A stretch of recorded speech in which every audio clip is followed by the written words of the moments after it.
This episode is sponsored by Rebel Studio.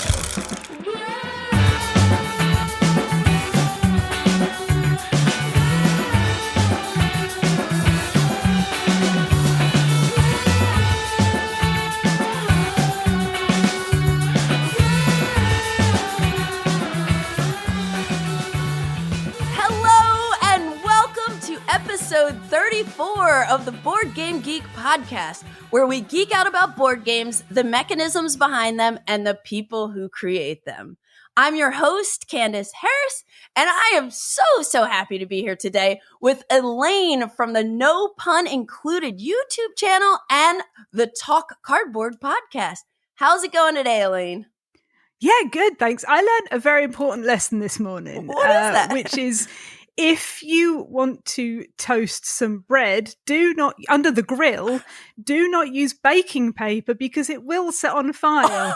You will start blowing on it, and blowing on it will not put out the fire. Blowing on it will make the fire bigger.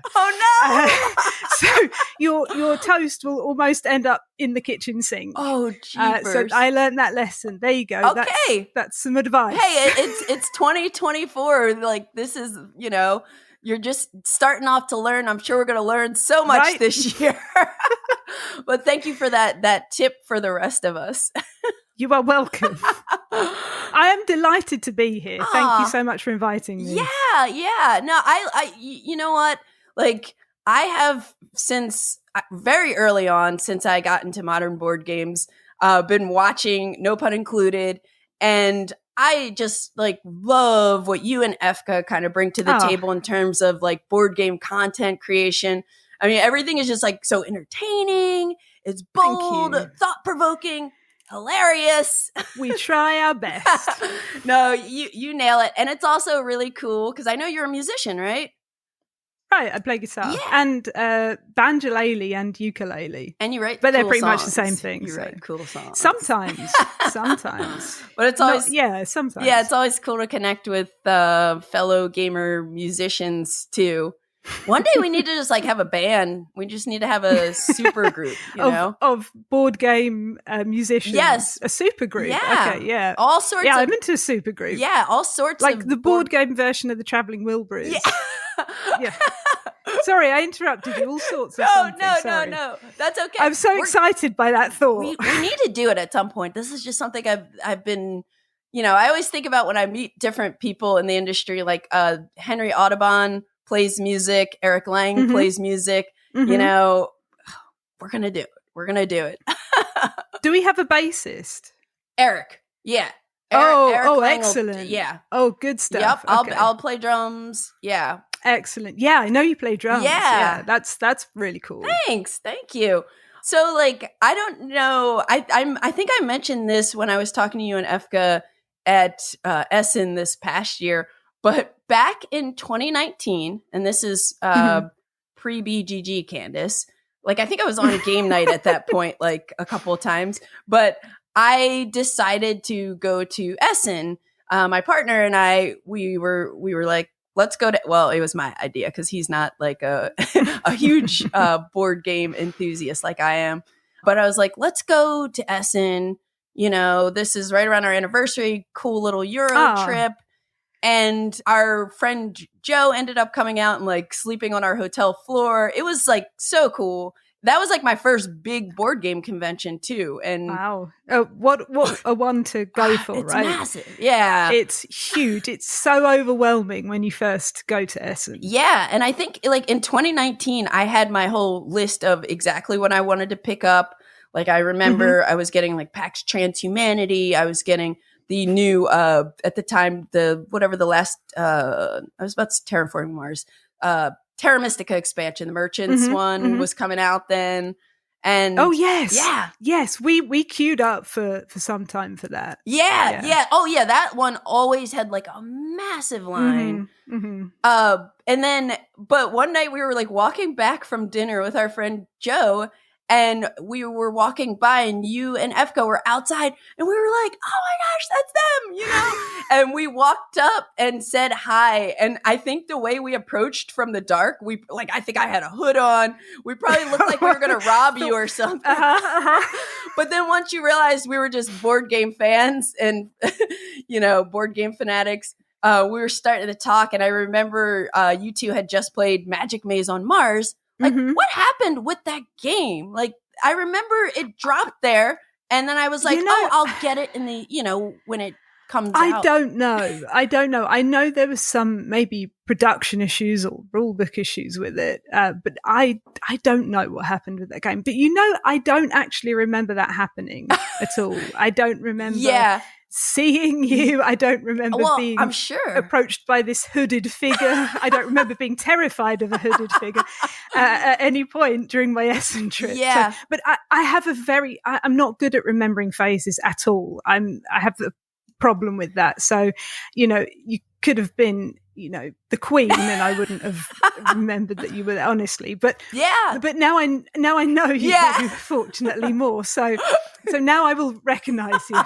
We saw each other at Essen last year, so that was really cool. Really nice because we actually got to sit down and chat a bit. And, a little bit, that was really, really, really nice. And I think it's just one of those things also, besides just, at that point, you guys are, super established content creators and you're probably very busy. There's lots of people, but we were just, these three Americans coming who don't know anybody, but all we know is we know your YouTube channel. And we were like, so stuck with me. It's always nice to talk to people about board games. Yes. It doesn't matter who they are, as long as you're having this nice conversation with them. It really doesn't matter whether they're, head of Essen Spiel or whether they're just someone who plays very casually. It really doesn't. I totally agree with that. So this is the first episode of 2024. So, hey! So I want to wish everyone an awesome 2024. I know I have some personal New Year's resolutions related to board games. I need to cull my collection, and I really want to try to play the games I love more, and just my collection is out of control right now. And it's partially, my job. I play a lot of new games and talk about them, but still the games that I own, I can get under control, Yeah, I think so. You're going to try and keep them generally under control rather than doing a massive cull once a year or whatever. You both. I want to do a massive cull. Okay. I want to do a massive cull, but then I want to keep it under control going forward. So my goal is to by, let's say, mid-year, at least trim off 200 games. Just keep it in check. Yeah. There's a lot of places now that will take board games too, like libraries and board game cafes, and they're schools. Always looking for schools, right? Sometimes hospitals, even places like that.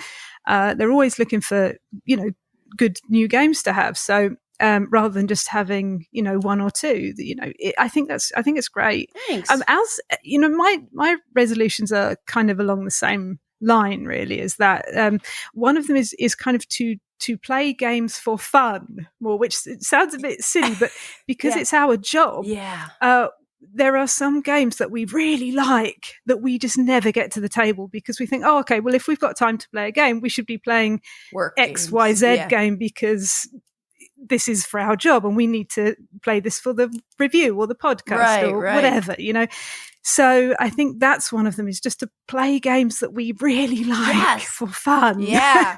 And also, like you said, being more mindful of what you acquire, and not just for the financial element, but also for the environmental element and, just not creating this kind of economy of waste. Yeah.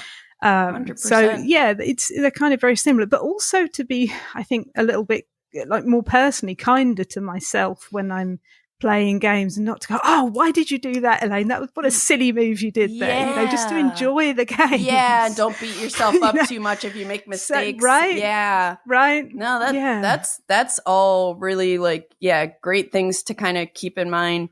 I was thinking about it too, over the holidays a bit, but life is hard, and there are so many people out there suffering, and there are a lot of people who suffer with a smile, so you wouldn't even know it. So one thing I'm personally trying to do, and I'm just encouraging other people to do, is just try to be kind to one another. I think that's all you can do, right? Yeah, just small acts of kindness and positivity can mean so much. I'll tell you, and I might have said this before on this podcast, but the very first day I went to my first game convention here in LA, I had no game friends. And I remember just walking in there and feeling like a lost puppy because everybody had their friend groups, and, I came home and I felt so defeated, almost like it was my first day at a new school.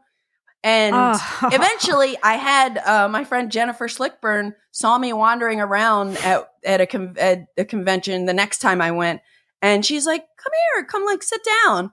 And I was like, that was so cool. And I just watched her and some people finish a game of Root, because Root had just come out at that point. Nice. And then she was like, let's play a game. And I just think about that sometimes when I'm at conventions, like stuff like BGG Con, which are play cons. You see people walking around, I'm going to definitely make a better effort to say, hey, do you want to play if there's a spot or something, just in case there is that person who's there for the first time and they're brand new and they don't know anybody. And it makes such a big difference. I've definitely been to board game cafes where, even as someone who plays a lot of games, you walk in and there's no idea of what you're doing. Yeah. You're not greeted by anyone. You don't know where the games are. You don't know how to kind of rent the games. Or do you rent the games? What do you do? Just play, right? What do you do? Yeah. So and that's really off-putting. Yeah. So just having that kind of little bit of generosity and awareness, personableness. Yeah. Is that a word? Personableness? Yeah, I like it. Is just thank you. Making up words. Is just makes all the difference to everyone, whoever they are. I totally agree. That's a really nice thing to do. Thanks. It's in the back burner here, and I'm just going to try. Well, I mean, you don't want to come on too strong, right? Hey, come on, please. And they're just trying to get a cup of coffee from somewhere, I'm not trying to play. No, I get it. There's a fine line. There's a fine line. Anyways, since we're kicking off the new year together, and we've clearly already played all the games that came out in 2023. We totally played through those months ago. Of course. No. But today we're going to discuss a few 2024 releases that we have on our radars. These are games that we've maybe heard a little bit about, that we're just looking forward to checking out and playing. And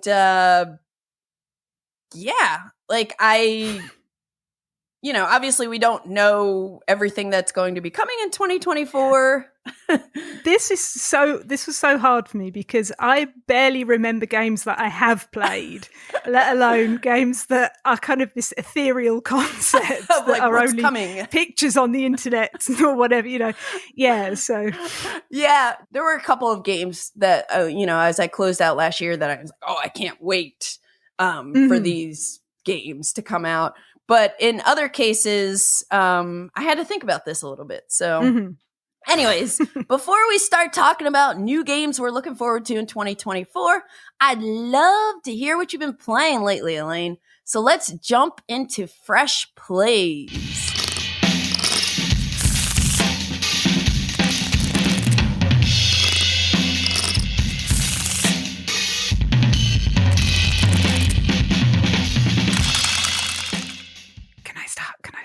So I thought there was a pause. I thought I saw on the itinerary there was a small pause. Okay. we've been playing a lot of Sleeping Gods, Distant Skies, which was released last year in 2023 by Ryan Lockett, published by Red Raven. And we've been playing over quite a few different campaigns because it is a campaign game. It's in the same universe as Sleeping Gods, but it is kind of standalone sequel, like a sequel-lone. Sequel-lone, I love it. To Sleeping Gods. Yeah, I know. I think Efka came up with that word and I've just jumped on it. I love really it. I'm going to start using it too. But yeah, it's set in the same world. So it's kind of a map adventure game where there are different locations on the map and you will be going to these locations, reading passages from the booklet, and maybe fighting monsters, maybe doing skill checks because you have different characters that all have different skills and you can add to these skills with cards. And you are progressing through this adventure, and without spoiling anything, because this is like right at the beginning, you've gone through some kind of weird portal. Ooh. And you are trying to get back to this portal by bimbling about on this map doing adventure things. And we've been really enjoying it because we really liked Sleeping Gods. We did a whole video on Sleeping Gods, in fact. And this, for me, feels like different enough to feel fresh, but also quite cozy, like similar enough to feel quite cozy because I know what I'm doing with it. Yeah. And I also like games with a good narrative. And there is very much, I also like games where there is kind of a fall forward mechanism. So even if you are not passing the skill checks, you still probably will get something. You might take some damage, or you might not quite get what you wanted, but you will get something. And all the characters are very different, and they all have kind of little backstories, and they are being fleshed out a bit more and more as we go through the story. And it feels different from Sleeping Gods because rather than being on a boat as a crew that you're all managing together, you are on an aeroplane, and you've kind of been thrown together a little bit more. So you're not quite as chummy and let's all do this together. You're kind of a little bit more in it for yourself. Okay. But we haven't, gone through the story enough to find out why that is, or, who these people are enough yet. But we've been really enjoying it. That's really cool. I still have not played Sleeping Gods, but I've just heard nothing but great things. And actually, for a friend's wedding gift, one of their close friends was like, hey, give me a game idea. And I was like, get them Sleeping Gods, like the first one. And without even playing it. Yeah. But I was like, I think I know the couple, and I'm like, they like lots of narrative driven games like that. And I was like, I just heard great things. So he ended up getting it for them as a gift. And last year when Matt and I were on a trip, they came to our house because they don't have a big enough game table for it. So they just camped out every night. They would come to our place and play Sleeping Gods, and they loved it. They loved it. So that's cool to hear, how it kind of compares to the original one. Now, let me ask you this. As somebody, now I don't know when I will ever get to try this, but I would like to. Would you recommend starting with the first one, or does it matter? I don't think it matters. Okay. They are different enough that you don't need to have played Sleeping Gods at all, because the rulebook explains perfectly well how to play the game and what you do in the game. It's just that you can skip bits of it if you already have played Sleeping Gods. So I don't think it matters. It's they're a little bit different in how they are presented, and Distant Skies is much tighter than Sleeping Gods because you are not managing this boat. You don't have kind of fiddly bits to do with that. But Efka really likes that, having to manage this boat, and I like that less. So it really just depends. I don't think you by any means you have to start with Sleeping Gods. I think you could go straight into Distant Skies. Yeah. Good to know. Okay. Well, that is Sleeping Gods Distant Skies. I have, Elaine, I don't know if you know this about me, but anybody who has listened to the past 2 episodes of this podcast knows this about me. But I have been just hooked on KeyForge lately. I did know that because I listened to this podcast.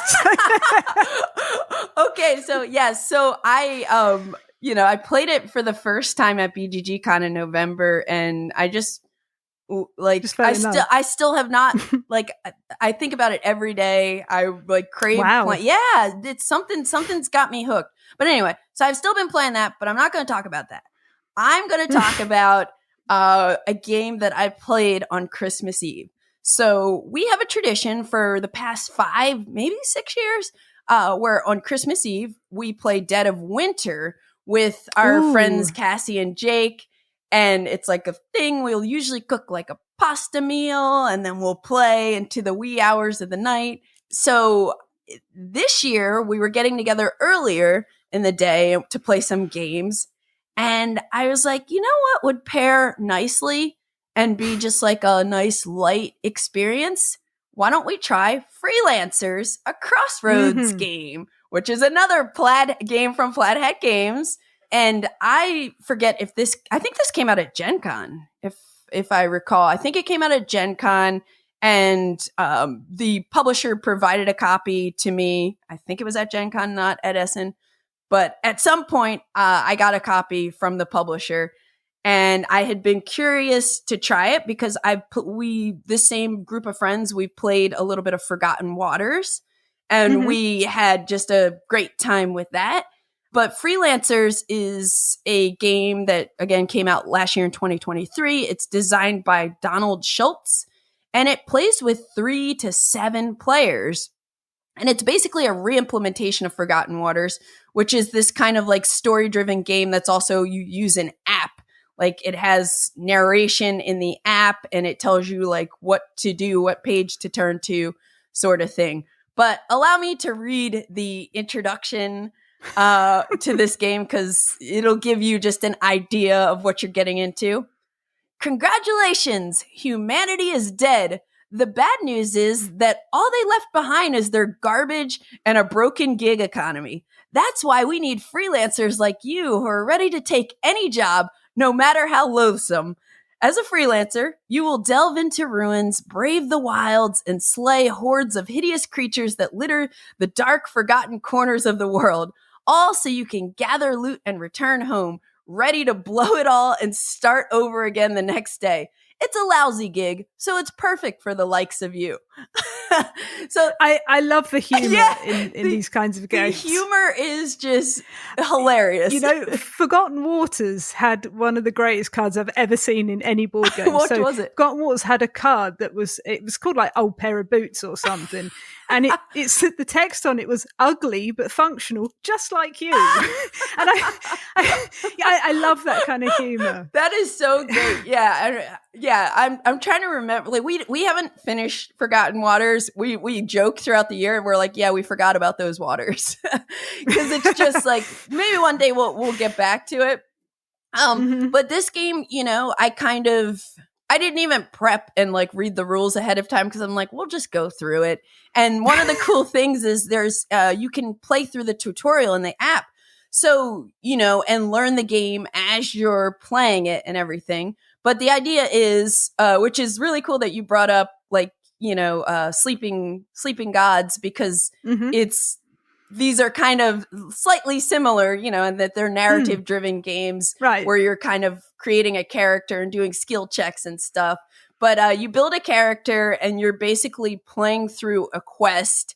And as you play through the quest, there are like these different color skill dice. So you're kind of leveling up your character so that you always roll a D20. But like if you have whatever skill you're checking, if you have leveled it up, you'll get a better die. So there's a D4 that's like the most basic, you know, up to, I guess, a D12, I think is the highest bonus die.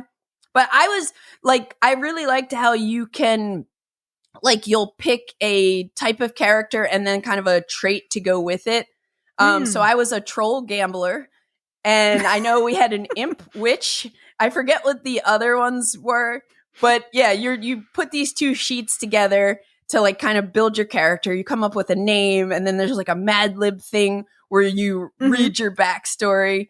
And this game was just, we had such a fun time with it. Like, it was just I think we played it for about 4 hours, 3 or 4 hours. And we ended up, we were trying to find this dragon and take down this dragon. But there are lots of different kind of quests you can explore. So there's like side quests. Yes. Yeah.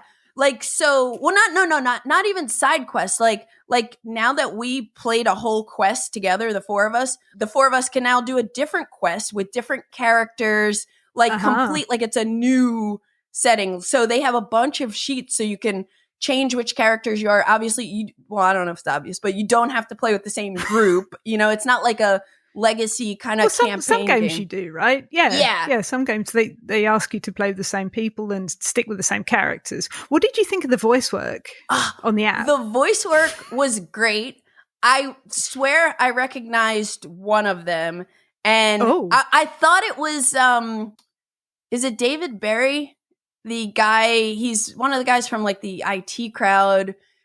Oh, I don't know. Sorry. Matt, well, he's... Oh, Matt Berry. Matt Berry, there we go. Matt Berry. Yes, Matt Berry. Okay. Sorry. Matt and I both thought, we were like, is that one character Matt Berry's voice? Maybe, and I Googled it. I couldn't find out.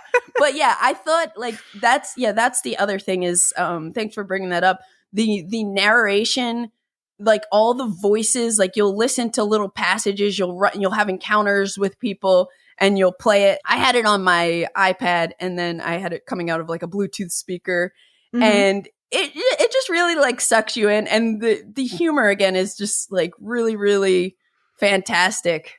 I love it when they do have the voice narration because it is optional. Yes, right? You can read if you want. And if you're not confident to read out loud, particularly with all the different voices and character, like they're all character sounding, yeah, and putting the emphasis in the right places and blah blah blah, then I think it's quite a nice thing to have. Yeah, we love it, and my friend Cassie generally likes to read, and she'll do fun voices like when we're playing Clank Legacy together.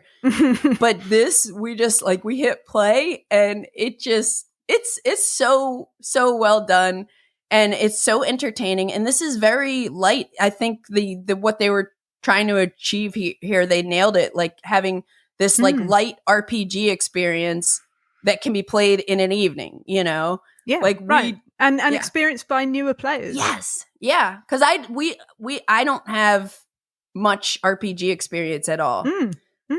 But I've been enjoying like dabbling in these entry kind of gateway. It's a more guided RPG experience rather than just putting someone in a character and saying, well, what do you do? Yeah. Without knowing anything, it's a very guided experience, and I appreciate that about it. Yeah, me too. And this one, and I don't even know, have you played it before, Freelancers? Yes. Oh, okay. Yes. Okay. We played it. We dipped our toes into it. We played it for about 4 hours, like you, but we felt like we'd only just dipped our toes into it. Okay. Did you get to the end of your quest? Yes. Okay. Yeah. Yes. I'm like, I think there's so much more to kind of be explored with it.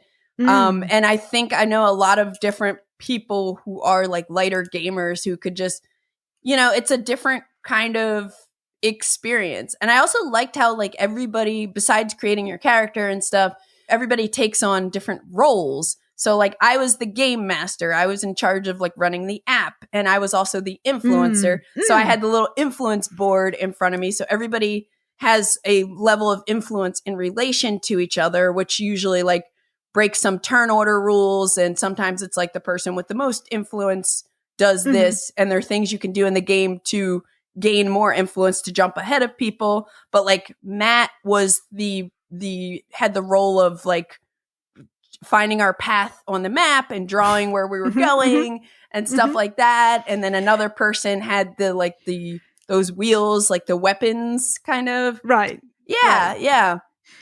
Yeah. It's nice to give people roles, particularly if they are new or newer to RPG experiences, to have something to focus on and right.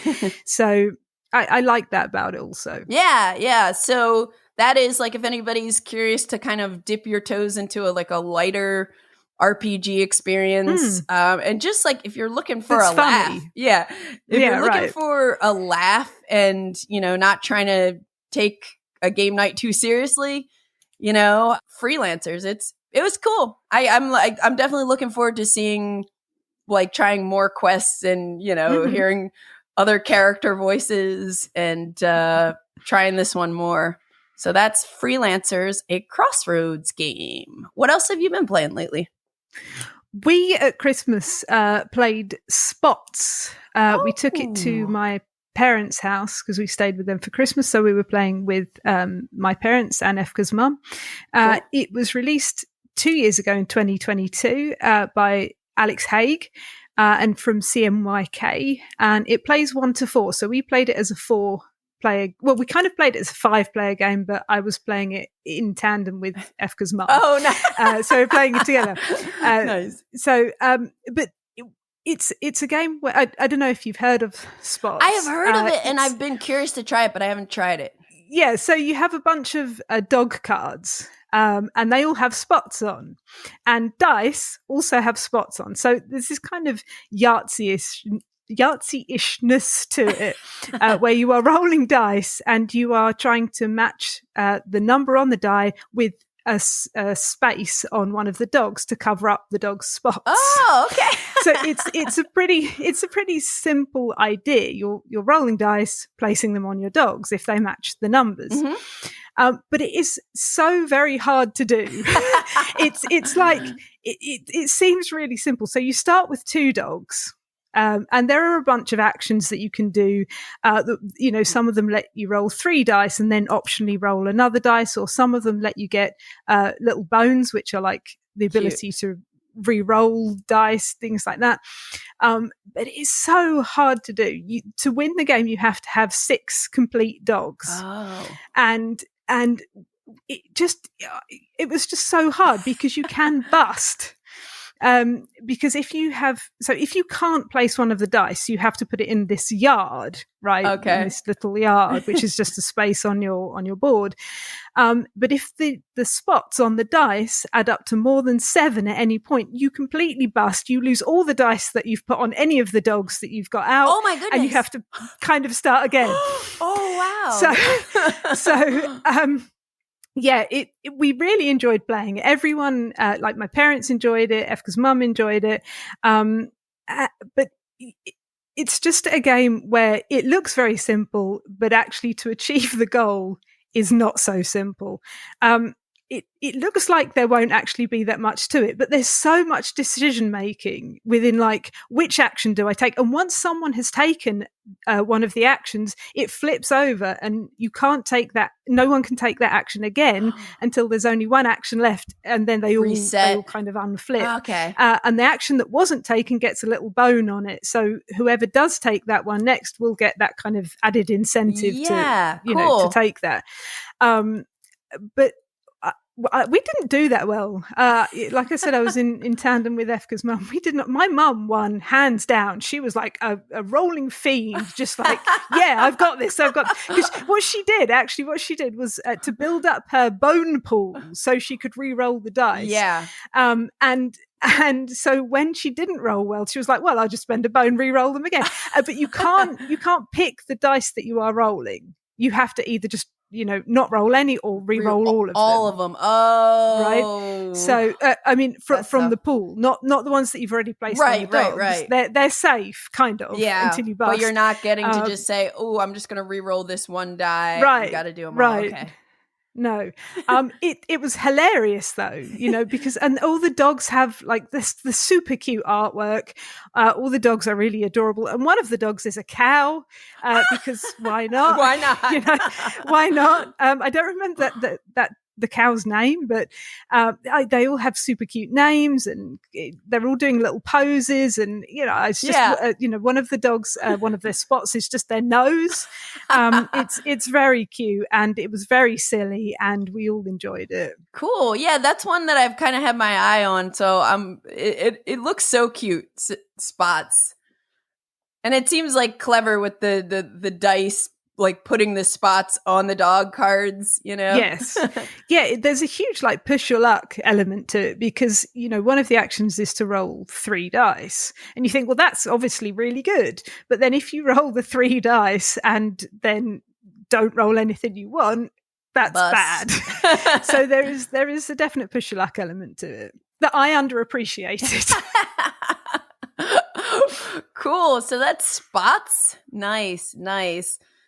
So another game that I recently played for the first time is I was kind of like during the holidays a little bit decompressing a little bit and chilling. Just we kind of kept to ourselves after Christmas, and Matt got into this video game that I got him called Starfield.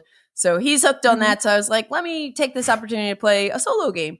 And I played Cyberion, another 2023 release, and it's designed by Shadi Torby. And if you know that name, you've probably played one of his other games, Onirum, Urbion, Castilion, Sylvion, Nautilion, Arion. I've played none of these. Okay. Stellarion. So I'm looking forward to hearing all about this. Yeah, so I think back in the day, early on, I'm pretty sure it was like Z Garcia from Dice Tower. I watched a video he did on Onirum, and I was like, oh, I want to try that game. And I really enjoyed it. And then the production on these games, all of these games, is so fantastic. Like the art, and they're small boxes, like they're small square boxes. And they're all like, I own them all now, and I don't even think I've played them all, because like sometimes I'm just like, it's like usually just an insta buy for me, and they don't take up too much shelf space, so I'm not getting rid of any of these. But anyway, this one is published by Impatience, and you can play with 2 players, but I think most people typically play it solo. If you play with 2 players, it's cooperative, and I'm not exactly sure of the rules for playing with 2. But this game, this particular one, Cyberion, it takes place in the factory in the Universe. So the Universe is the world that all these games are kind of set in. And so the devious cog sabotaged all the machines, and the failsafe system is basically close to like, just going away. It's not functioning. Things are not good, Elaine. We got problems. So to win the game, you are to the rescue. Yeah, we're going to come to the rescue. We have to repair all of the machines with our robots. And if you can't repair a machine on one of your turns, and you don't have like a fail-safe token to save you, that's game over. Oh. So basically you have this deck of 50 robot cards, and they have 5 suits, or they're 5 models of robots. And then you have 25 machine cards that are level 1, level 2. So the deck is kind of stacked. So the level 2 ones come later. And first you'll go through the level 1 machines. And the level 1 machines are just, there'll be 5 of them on the table, turned face up at the start of each of your turns.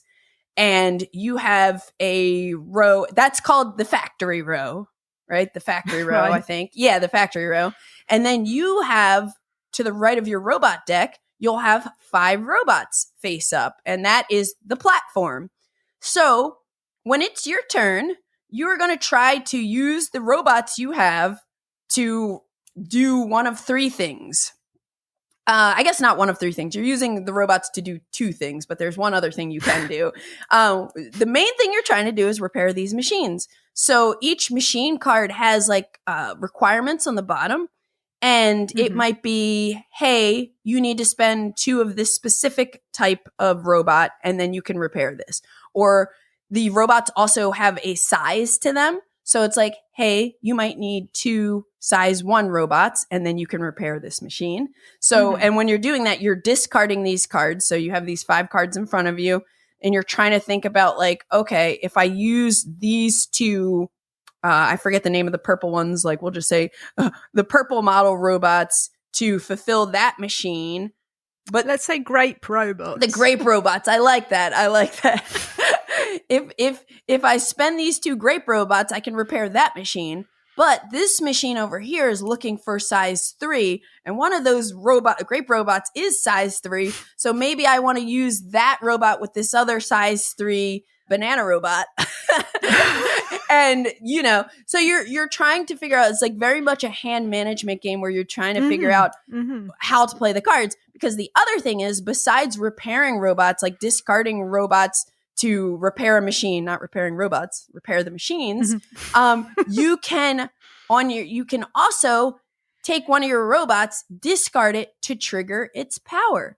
So all of the 5 different types of robots have a power. You can take a robot and say, I'm going to trigger the ability of, let's say, Grape Robot, okay? But the ability depends on how much I've strengthened that ability. So at the beginning, they don't have abilities at all.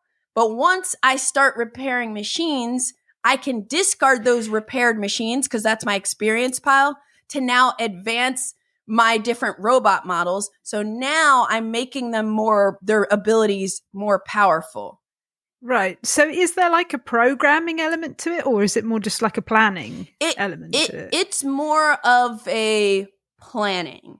So at the very beginning, none of your robots have any ability because they're just blocked right now by these cogs. But then as I start repairing some machines, I have them in my experience pile. Now I can spend machines to start leveling up the card abilities for the different robot models.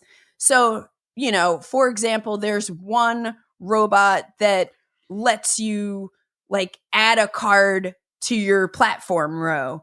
And like maybe if you get that ticked up higher, now I can add 2 cards, or maybe I look at 4 cards and choose 1. Like you're powering up the card abilities of the robots, but you have to decide which ones you're going to like level up, because you're also trying to like spend your robots to repair the machines. And then you're like, okay, now I have these 2 repaired machines. I could either tick up 2 of these card abilities 1 level, or I could try to repair another machine. Now I have 3 cards, and I could take this one that's like already at level 3 and tick it up to level 4 and make that even cooler. There's like balancing elements of it. Yeah. Oh, so like, really cool. Lots of like really, really interesting like decisions you're kind of faced with, like puzzly decisions of like, hey, then when you're deciding which of your robot models you want to kind of advance so you trigger better abilities, but you're also like looking at your row of robots and you're like, well, I could discard this one to trigger this ability, and then maybe I'll repair, that robot now that I got some more cards, but now I want to maybe trigger the ability of this robot to do something else. So you're using the robot abilities to help you. You're building an engine, I see. But the order in which you do things and the way the cards comes out will vary. And So there's some luck in it as well. Yeah, I would say so. Okay. Yeah, because it's you're drawing cards, and but you do have a lot of kind of agency over like the order in which you do things. So like the first game I played, I lost. I got kind of close, but I lost, which I'm like, that's fine. I want a challenge. I want to be challenged. So then I immediately reset it, and one of the things is like when you're advancing the abilities of the different robot models, I think the first game I tried to kind of do them all evenly. Like I'm like, okay, let me move them all to level 2. And then eventually, but there are benefits to doing that, because now I have more flexibility of like, I could trigger that and do something cool. I can trigger this type of robot and do something cool. But if you specialize in one and get one all the way up, you get extra fail-safe tokens. So, and that's what's going to kind of keep you alive if you're not able to repair a robot on one of your turns. So there's a lot going on. And like one of the robots, the command bot, lets you prep machines. Basically, at the most basic level of it, it's like discard 5 cards, and now one of the machines you're trying to repair has 1 less requirement. You need 1 less robot. But like as you level that type of robot model up, it's like it will get better. Yes, it'll be like discard 2 cards, and you can reduce. So it's like it's stuff like that. But you have to figure out like which ones you want to like advance and how far. but also keep up with the repairing robots. And here's another tricky thing. You can only reshuffle your deck one time. Ooh. So you have to think about how fast you're burning through your robot cards, because the minute you need to reshuffle, you turn your little battery card to the dead battery side, and that's it. And then you cannot reshuffle again. You have to just play out the cards that you have. But yeah, it's really, really, like, this might be, again, I haven't played all of the games, even though I own all of these, like, Owniverse games by Shadi Torby, but this might be my favorite one. Wow. Yeah, there's just something really cool with the way the hand management works. And like all of these games, the production is so cool. Like the art style is awesome. When you open the box lid, like to get into like the rules and components, there are like these like little gates that you'll open, and it just looks it's so like being in a proper factory. Yeah. But like all of these games like have real that. Robots. All of these games have that really with their own art style. There's just like really cool presentation and everything. They also all have expansion modules in the box. So now that I've won a game, I don't want to get overly confident. I probably want to play it again and see if I can win again. But then I'm going to start adding in expansion modules. And so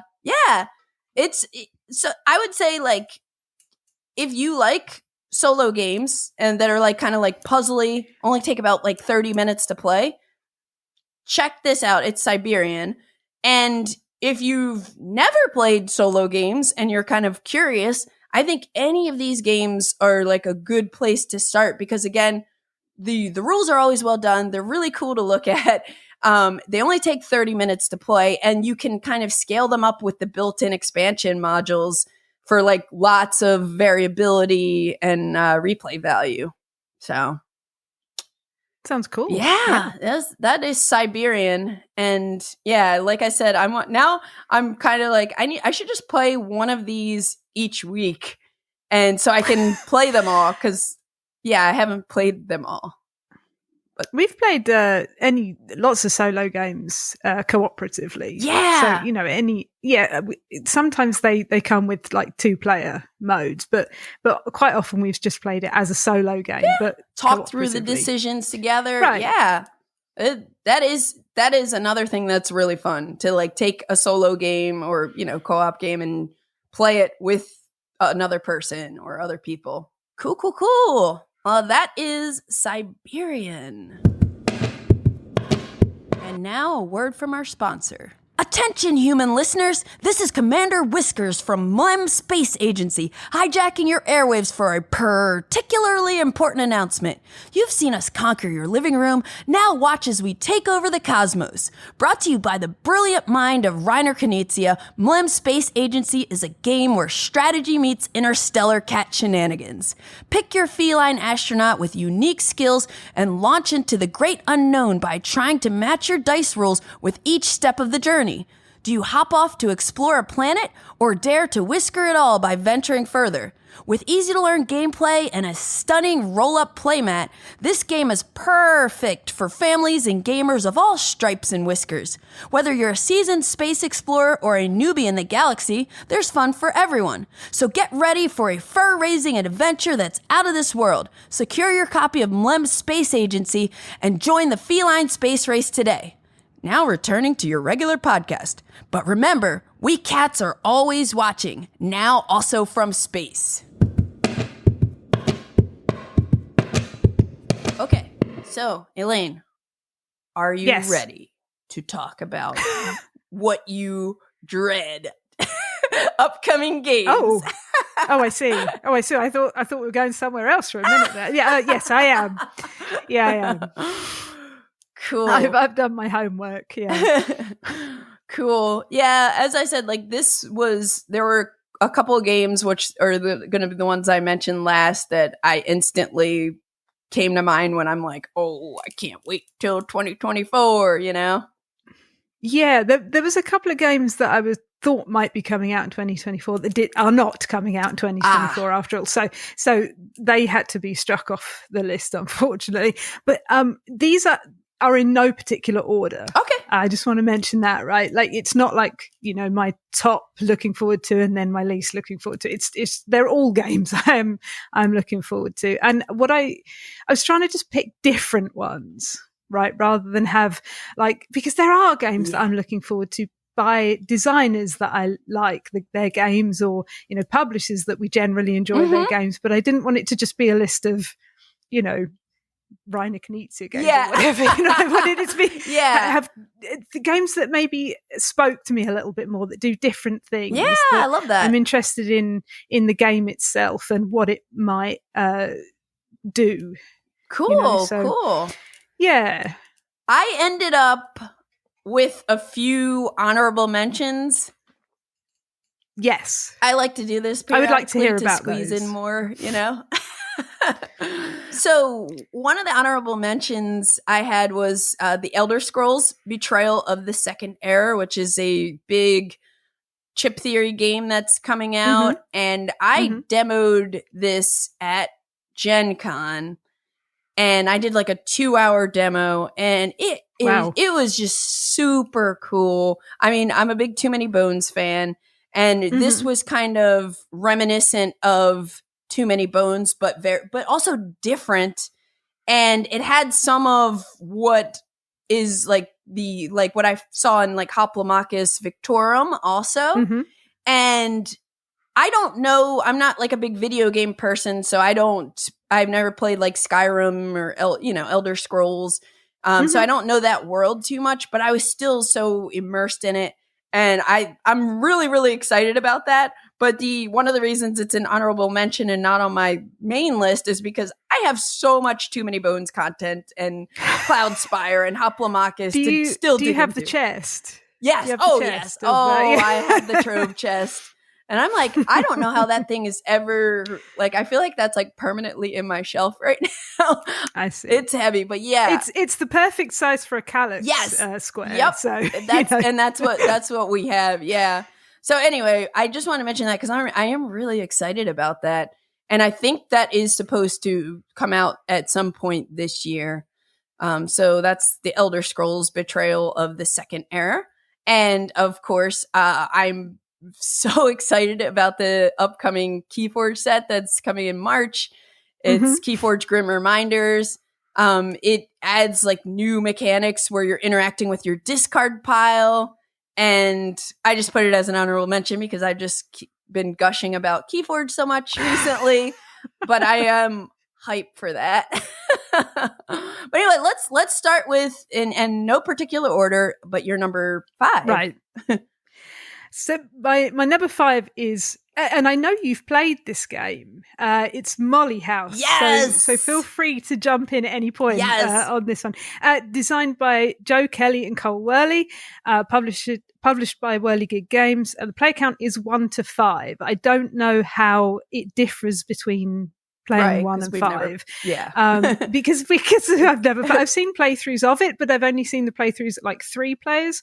So and I didn't understand half of what was going on. So but this game is essentially about joy and creating joy and putting on events and festivities for joy. And in fact, the potential winning condition is to have the most joy. Yeah. Which I think is just such a wonderful idea. I love that, because in so many games, it's to have the most points or the most resources or the most this or money, whatever. Right. And this is joy.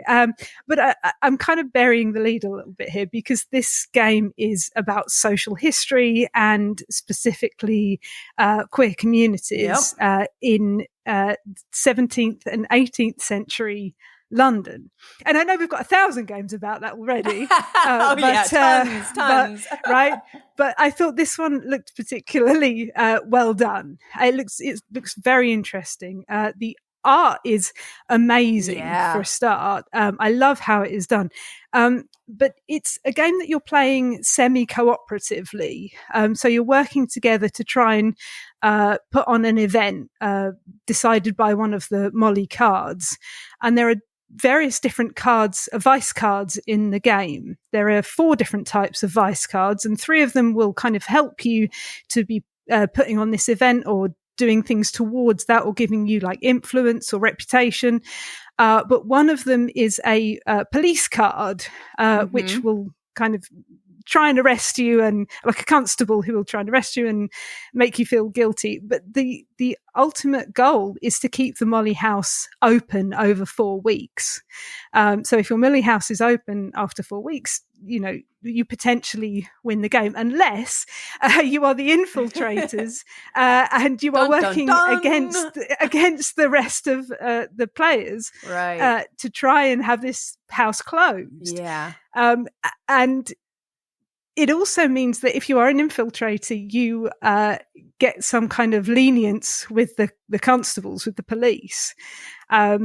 So the game changes very much depending on who you are, because any player has the potential. It's kind of social deduction-y type thing, where any player has the potential to become one of these infiltrators and potentially be found out for being that. But I love how this game looks, but I love how it covers a period of, my history. It takes place in London, right? That we just don't learn about, like at school or socially, really. We just never learn about, or what we do learn about it at school or whatever is, so out of the ballpark. It's like in another county, like it's not even, it's not right.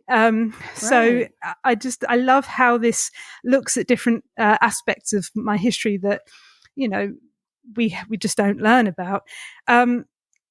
I love how this game is made from the ground up as well. So, a lot of games, although they're not abstract games, the setting could almost be anything. Right. Like I mentioned on our podcast when we were, when we cover horse racing games, it doesn't necessarily have to be about horses. It could be paint dripping down a wall. Right. It's not the horses that really matter. It's just the getting to the finish line. Right. But whereas this is, everything is centered around the Molly House and the experience of trying to make something that will make people happy, but also trying not to get caught, which is kind of a horrible concept in a way, but it is part of, what happened, and still in a way happens now. So I think it's something that's really important to look at. I love how you're working together as a team, not as a team really, but as cooperatively, collaboratively to try and do this. And to put on the events. I love to put on the events, and that the different places on the board will do different things when you visit them. I love how it looks and how it kind of operates, and I love also how the cards, the game is so kind of covert in a way, because in other games, if the game is going to give you a sheep, you draw a sheep card, right? Whereas these cards, quite a lot of them just look like a regular deck of cards. They have suits, they have numbers on them. Some of them just have people on them. But then you look at them a bit more closely and they say things like a cheeky glance, and you're suddenly getting like little snippets of what these vices mean. Right.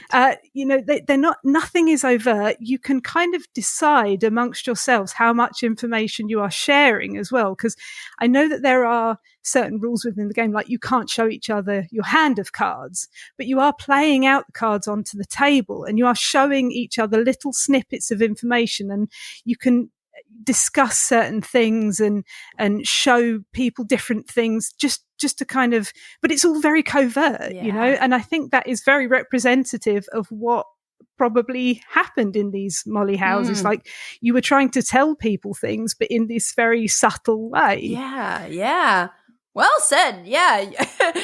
For someone who hasn't played the game, you know a lot about it, and that. But I agree with everything. I mean, obviously, I can't relate to this being like my hometown kind of history, but I'm just I think it's like it's such a unique. Obviously, the theme is unique, but like the way I played a proto. I think the last time oh my goodness, is the last time I played the prototype at Gen Con? It might have You been. are on the backer kit page. That's how I know you've played it. Because there is a quote from you on the backer kit page. Yeah.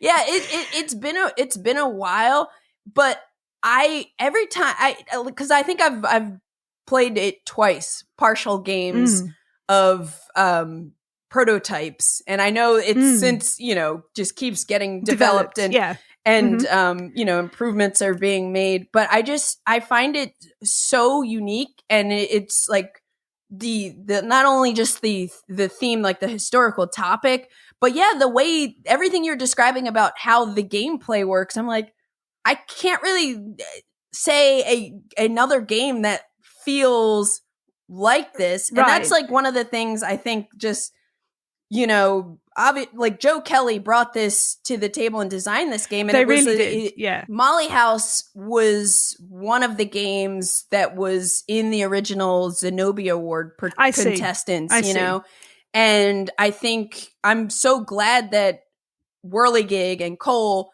picked it up and signed it, because I know, like, just from Cole's other games, especially the Whirligig games, the treatment of it in terms of the art and just like the unique gameplay, I think it's going to be really, really good. And I'm really, really excited about this too, even though it's not on my list, but I saw you had it on your list. So I was like, cool, we got it covered. I really hope that, because I know like Cole and the team were a little hesitant to pick it up because it's so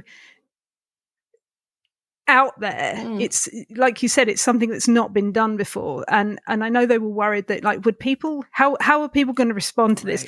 And because the response has been so positive, I'm hoping that tells them that there is an audience for that kind of game, and like with their other game, John Company, as well, like there are people that want to know more about this, these different aspects of history.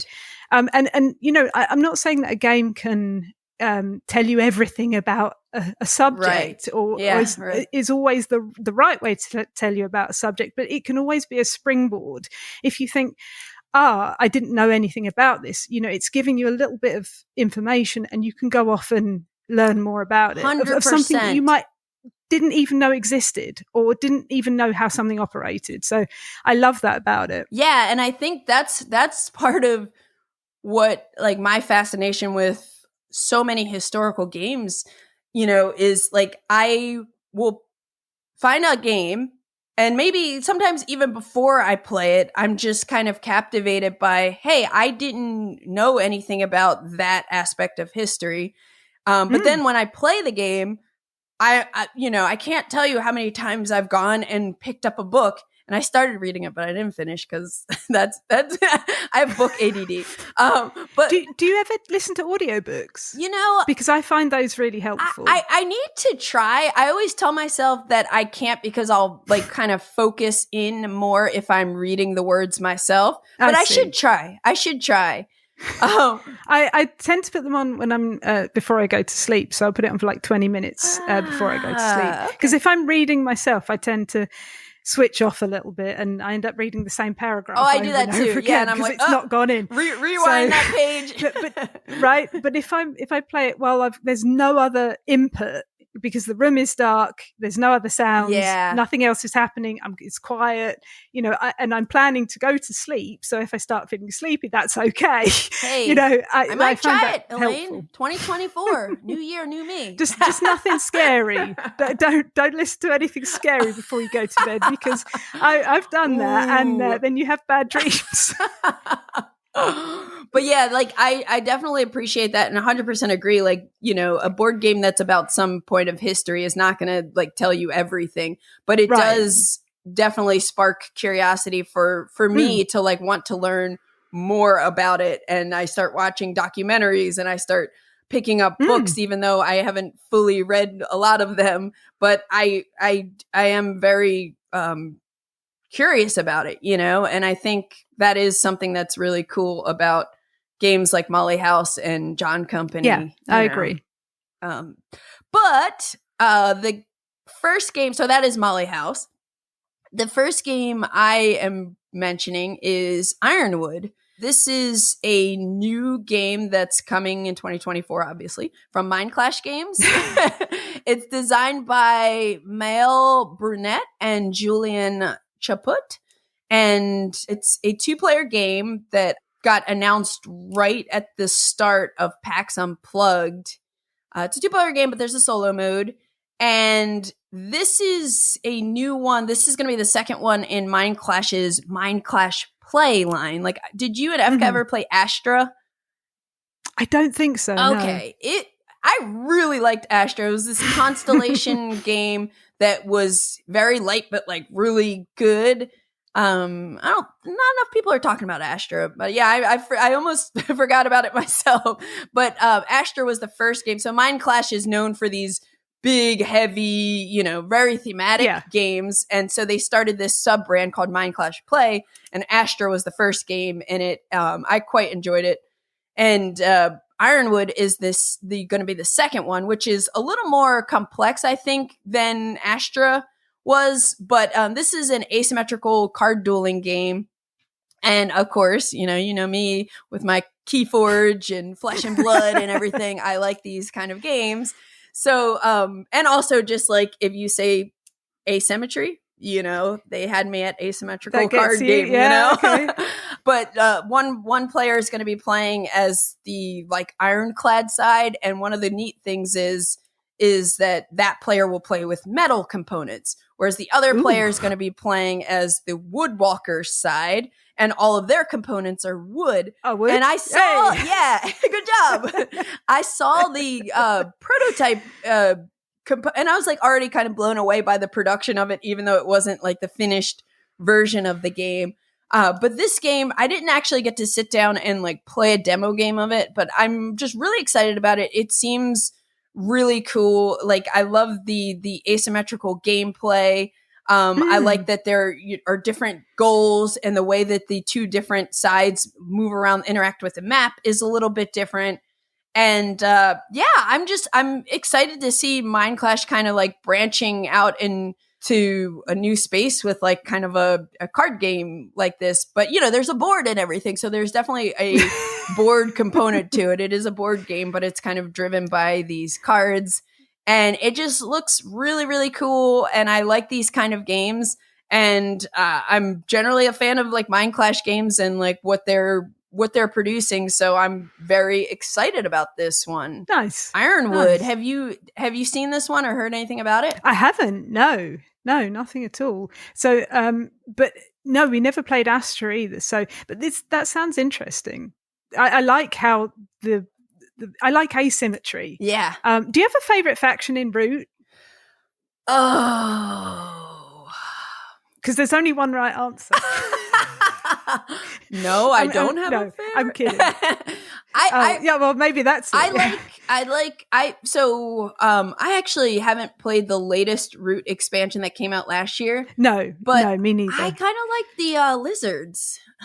Oh, the culty lizards. Yeah. I always like the birds. Oh, because I like programming. Yeah. Right. So, but yeah, I appreciate asymmetry. And if you're saying this is a kind of smaller game, I think my kind of dream game in some way that I haven't found yet is a smaller, really meaty game that you can really get into, but it's very small. Okay. So that sounds really cool. Okay. We'll have to make sure somebody designs that. But yeah, actually it's cool that you bring up Root, because the board for Ironwood, if I recall, like it kind of reminded me a little bit of Root, where you're like moving around from like what looks like kind of different clearings, sort of. So they're, so it's, but yeah, I love Root too. I haven't played it in a while, but that's definitely not getting culled from my collection. And I need to like finally play the newest expansion. We're coming across as Cold Whirly fans a little bit. Yeah, we are. We just keep sprinkling accidentally. But I am. All right, so what's the next game on your list, and is it a Cold Whirly game? It's not. Okay, surprisingly, we're not talking about coal. No, not exclusively, no.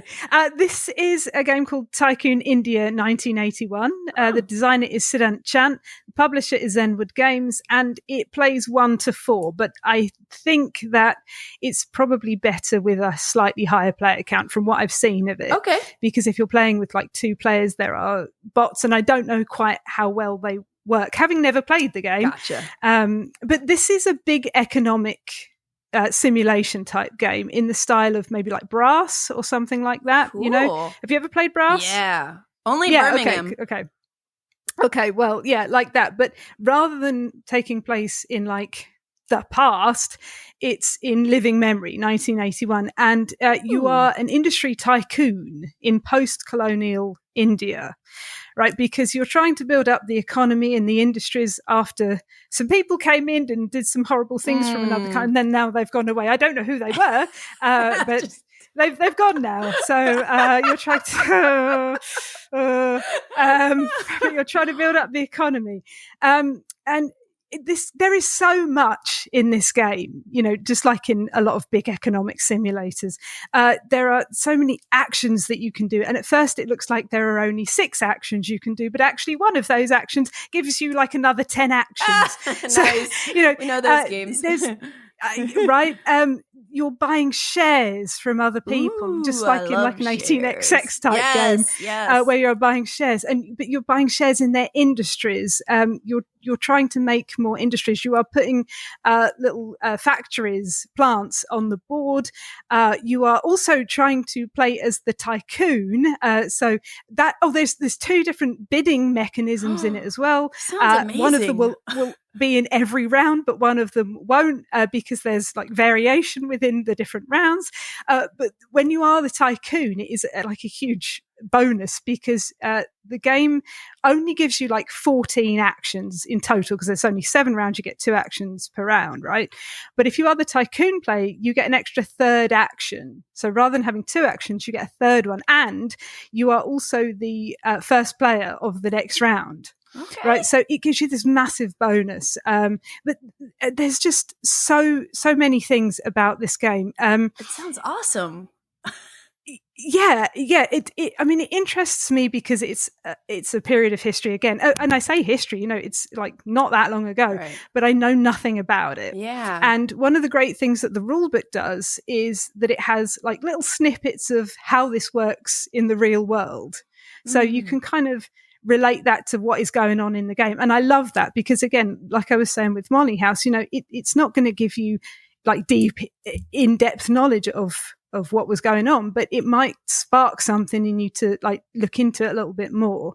But you know, there's just so much going on. There's more player interaction than you would imagine, because you're sort of buying shares from people, and there are spots on the board that you might block with some of your shares. The shares get more expensive, you know, the more they're sold or the more that you use. It looks like it's, like I said, you know, there's not that many actions in the entire game, so it's going to be incredibly tight to do what you want to do and what you want to achieve. It sounds so cool. I know. It sounds right up my alley. Doesn't it just? Wow. Yeah. There's the other really cool thing is that there is not really just one way to win. So there are 2 different. There's influence and assets. So influence is like a track around the board, and then assets are from the industry cards that you are buying, right? So if you are the highest, if you have the most at the end of the game for both of those, then you will win the game. But if you only have the highest for one of those, then it kind of just makes you eligible to win. You need this other thing, which is favors, in order to kind of tip you over to win the game. And favors, again, you know, all of these things you get from various cards, you get from policy cards that you know you're kind of changing the policies that are being made within the industrialization. It looks incredible. The artwork for me, like when you have this kind of game, for me the artwork, if it's functional, is more important sometimes than very beautiful, because there is so much to look at. Right. And sometimes if a game is like has a lot of color or a lot of like ancillary things on the board, my brain just goes into a frazzle and I can't cope with it. So the artwork looks quite functional, but not boring. The artwork is nice, right? It looks pleasant to because you're going to be playing this game for some hours, so you want something that's nice to be looking at, right? Yeah, it looks great. And also, I've never played anything by this designer, and we don't see things coming out of like South Asia or India that much, or certainly not that I have played. So I am really looking forward to this. This is one actually that I didn't know anything about until Efka put it on his list for our podcast that came out at Christmas, and I hadn't heard of it, and then I looked it up and I was like, wow, this looks incredible. That sounds so cool. Tycoon India 1981. I look forward to trying that one. Yeah, thanks for putting that on my radar. So the next game on my list is Rock Hard 1977. This is a game about being an up-and-coming musician and trying to be like the best rock star in 1977. It is coming out from DeVere, and it's designed by Jackie Fox, who is a friend of mine. And she's been on game night before a bunch too, but she used to be a member of the 70s band The Runaways. Which I know! How cool is that? It's so cool. And I remember when Jackie, soon after we met, we were both working on games. And, we just kind of would trade off some stories, but I'm so excited for a couple reasons. Number one, obviously, I'm so stoked to see more music-related board games out there. Sure. I think, I've kind of said this here and there, but I think there might be like a little bit of a music game renaissance coming. We've had so many nature games over the past couple years. Don't knock the nature games. I'm not going to knock them. I'm not knocking them. I love what they've done, what they continue to do to the hobby. But I'm also like, I'm ready for some other things. And I agree with you. Yeah. I agree with you. Like, there's been so many about farming or this or that. Yeah. I am also ready for something new. Yeah. And like Luthier is a game that, where you're crafting instruments. Like, it's not on my list, but I'm like really, really excited about it.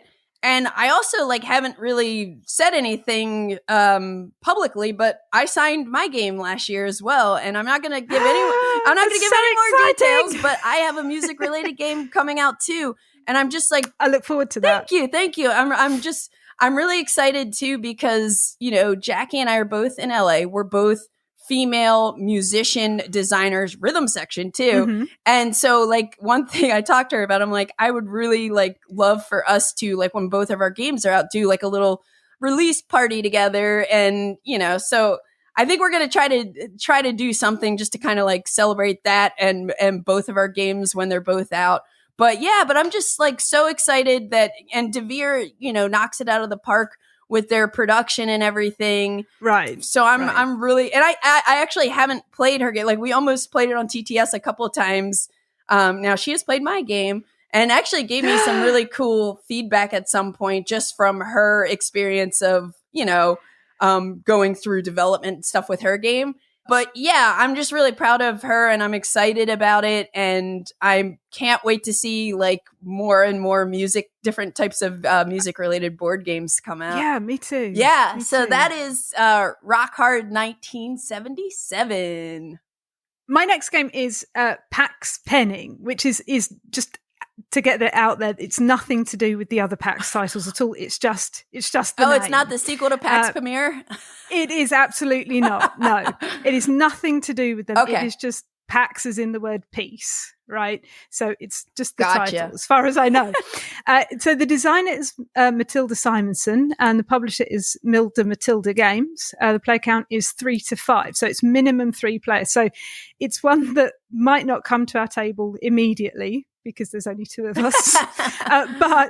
But there's not a huge amount. There's not a huge amount of information about this game. She is keeping it kind of tight to her chest. And I think that is because there has been it's been a long time in production. because there's been a lot of changes that she's had to do, because some of the things that she wanted to include, she later found out were not true, because it is a historical game. It takes place at the end of the Viking era, and it's kind of about the first Christian king of Sweden. So it's like well in the far, far, far past, right? But I know she's had to make some changes based on falsisms that have come up. So she wanted to make sure that it was right. But having said that, it's a completely abstract game. So I don't know if you've played her other game, Turncoats. No, I haven't. No. I think it's in the same sort of style as that, but I think more fleshed out. I think it's a slightly bigger game. But all her games so far come in, rather than being a board, they come in like a pouch that you can has a string around it that you can tie up, and then you can just take it with you. That's cool. That's awesome. Certainly Turncoats was designed for like LARPing, so you could just take it with you. But this is a game, and I've only seen pictures of it on the internet, like tantalizing pictures. So, and there's not a huge amount of actual gameplay, how it works. But I have a feeling that it's similar to Turncoats or The King is Dead. And I don't know if you've played that. I love The King is Dead. And that is a game that I love. Yeah. Yes. So rather than being like on a side that you are trying to win, by being on that side, you are kind of engineering it so you have the amount of beads or whatever on the side that does win. Does that make sense? Yeah, totally. Yeah. It's like it's like the area influence where you can, everybody can be on whatever side, and you're trying to have the most on whatever side ends up winning, but no player represents each kind of side. Force or side. Right. Yeah, I love that. So you're trying to put the beads. So it is beads in this case, and there are different types of factions, so they're in different colours, and you're trying to put those out on the board to have this kind of area majority or area influence. But you're also trying to keep those beads to yourself, so that you also have the most amount of those beads at the end of the game. I said beads a lot. Sorry. But does that make sense? Yeah. That's right up my alley. Right. I like a small kind of abstract war game. Mm-hmm. So that immediately appealed to me. And the fact, sometimes I don't like it when a game doesn't come with a board, when it only comes with like a play mat or something. Right. It's a board game. Why don't you put board in it? So maybe technically this isn't a board game because it doesn't have a board, but the mat is functional because you play on the mat, then you pack it up. You bunch up the mat. Right. Yeah. You just bunch it up and walk off, which appeals to me immediately as well. That's no, so cool. No fiddling about, setting things up too much, or packing up at the end. You just pick it up and off you go. Yeah, I love that. And it sounds like even with the beads, I'm going to say it again, beads. With the beads, like it sounds like between that and having that kind of like cloth mat, like that it'll create like just a unique tactile experience too, which I think so. Which I really like. Yes, me too. And I know that she has a deep fascination with her own history because she is Swedish. Oh. So she has a big fascination with the history of her own country, and isn't necessarily, representing all the things about the history that were, great about it. Some things happened that weren't as good. Right. So she doesn't want to shy away from that sort of thing. Very cool. Very cool. Pax Penning. Yeah. This one like definitely was not on my radar, but it sounds like something that I will be like really into. Plus all her No. on phrases, but all her games they are kind of handmade. Rather than being mass produced. If you want to buy one of her games, you have to like send her an email and say, I would like this game from you, rather than just buying it off a that makes it even more special. I know. It's so cool. I know. It feels like being part of a club. I gotta get in on that and get my order in before I drop this episode and everybody else tries to. Very cool. I'm probably going to just have to subscribe to the page so I can hear more updates when this one's available, or see if she has like a website or email list or something. That sounds really cool. Awesome. So the next game on my list is, this is one I actually, when I was like going through and trying to think like, am I missing something? I almost missed this. But I'm really excited about it. And it is Red Dust Rebellion. So this is a game. This is an upcoming coin game from GMT Games. It plays with 1 to 4 players. It's designed by Jared Carmichael, and it's developed by Adam Blinkensop.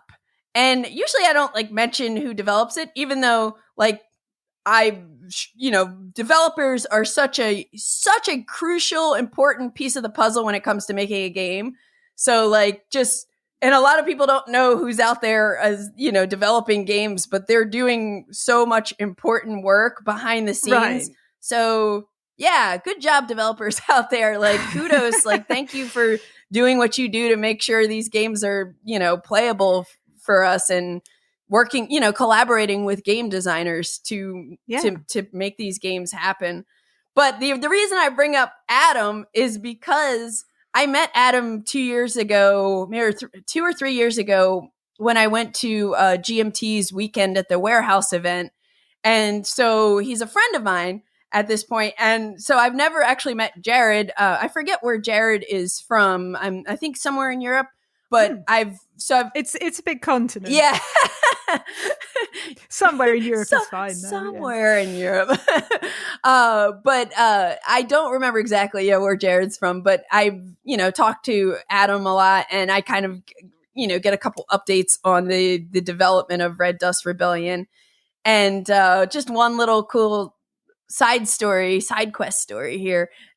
So we were talking about, RPGs and games that have that kind of RPG experience. Well, Adam and Ken Kuhn, also who works at GMT, those two guys have really like dipped my toes into the RPG world, because we have last year, or not, now I say last year, it's 2023. In 2022, when we were at GMT's warehouse weekend, one evening at our Airbnb with some of our friends, they came over and Adam and Ken introduced us to Dread, this RPG, where you pull Jenga blocks instead of rolling dice. And it was just like such a cool experience. So now we have this tradition of Adam and Ken will run me and my friend Hector and a couple other people through like some kind of RPG.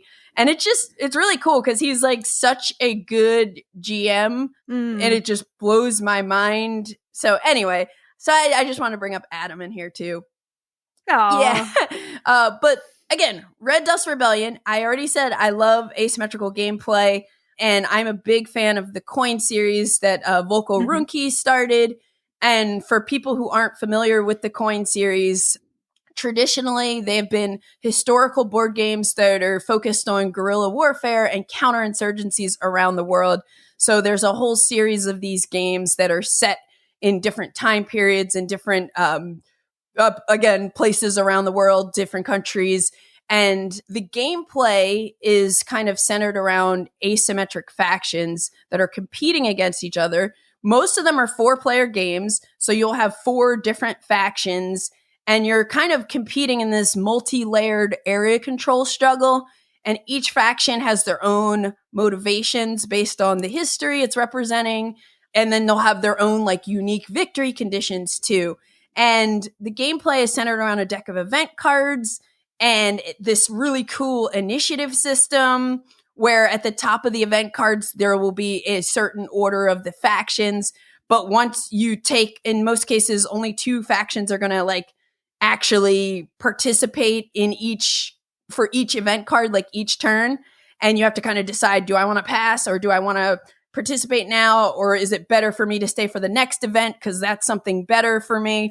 It's really, really neat. There are also like lots of interesting negotiation opportunities in the game. Like sometimes you will have to kind of ally with people. And because why not bring up Cole Worley again? But Root was inspired by Andy and Abyss, which is the very first coin game. So like Root was very heavily inspired by the coin series. So, but again, like not everybody is into historical board games. They are definitely like complex, and the GMT and the development team there, they're constantly working on making them easier to digest and, trying to make them more accessible.